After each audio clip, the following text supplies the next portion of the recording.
English 11. Have a little poem for you. Roses are red, violets are blue. Guess who has pink eye? Both my kids. That's who. Oh, it's been awful. It's been an awful few hours. If you're wondering what a frazzled mom looks like at the end of a day, take it all in, folks. All right, so obviously I'm gone again today because that's life. Luckily, I've got this handy dandy iPad TouchCast to get you guys at least on the same page as me. I'm going to go ahead and open up my website. I finally got to make some changes from Ice Day 2017. So obviously Tuesday we were gone. Wednesday, there was the whole like collecting information. I can already guarantee I have the question of or the statement. Well, I don't understand the cover letter because I don't know where I want to work. Okay, then find a fake job. If you guys are doing ICE, use the place you're working now. Do you know a person in which you could apply to, have their name be the person you're applying to? That kind of stuff. I think I just heard Amelia open her bedroom door. And she closed it. Pick a job in which you think you could work or you want to do right now.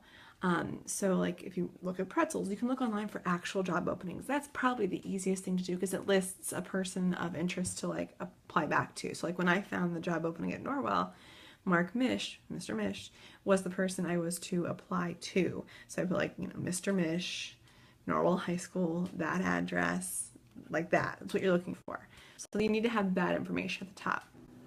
So I hope that takes care of any huge glaring issues. I'm sure I've heard, well, I don't have any volunteer experience or I've never worked. Please tell me you've babysat or you've mowed a lawn. Like you have to make yourself seem a little more impressive than that. So like caregiver, lawn expert, like you've got to be able to brag about yourself in the smallest way sometimes on a resume. So make sure you're doing that on the gathering of information. I don't mind if you have your phones out to be finding information for the resume. Substitute, please hear that. If they're Snapchatting or whatever you're doing on your phones, tell them to put it away. There's that. So I'm giving you time to complete that packet right now as well. You also have your first journal. Now journals need to be at least 1 page. Okay, so you got like the wide rule, just make sure you're substantially putting information on there for me. Your topic is if you had to lose one of your 5 senses, which would you give up and why? Okay, why? Why would you give it up? That's your first journal entry, 1 full page.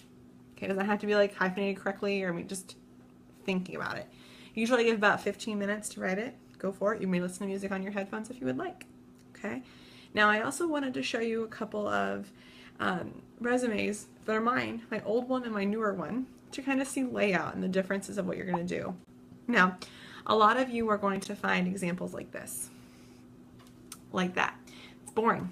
Okay, I mean, it gives the information it needs. You're not standing out above any other resume. So you can see here's my cover letter. Okay, I got the same header. I would make a very big statement to make sure you have the same header in your cover letter resume. So if they get split up, they know whose is whose. All right, and you can see education, accomplishments, awards. It's just very mundane. I don't have my references on here. I would always do that if I were you. One less thing for them to ask for. Okay, that's my old one that I applied with like when I first got married and things like that. Here's my newer one, like the one I used for this job and the one previous to this. So you can see I have a little more flashy of a headliner. I'm still a very simplistic black and white type person. And I'll show you 2 more people their resumes, but I don't want to do the internet with them not knowing. So I'll do it in our classroom. But here's my newer one. You can see it's a little more flashy. It kind of grabs your eye quickly. I didn't put all of my name and number and stuff up there. It wasn't needed. All right. If I scroll down, you can see more information. There's all my contact information, my profile, my experience. You see my skills are listed. The important things jump out at you. Okay, here I've got some visuals. If you were to click on those things, they were live links. So like my email, my Twitter, my LinkedIn, things like that. And you see my volunteer experience. You'll also see it starts off with like verb type things like director, presenter, trainer. The very first thing you'll see underneath that would be designed or administered or trained or coordinated. I'm showing you I do things. I'm doing these things or I did these things. I am impressive, look. And then one last one, my references.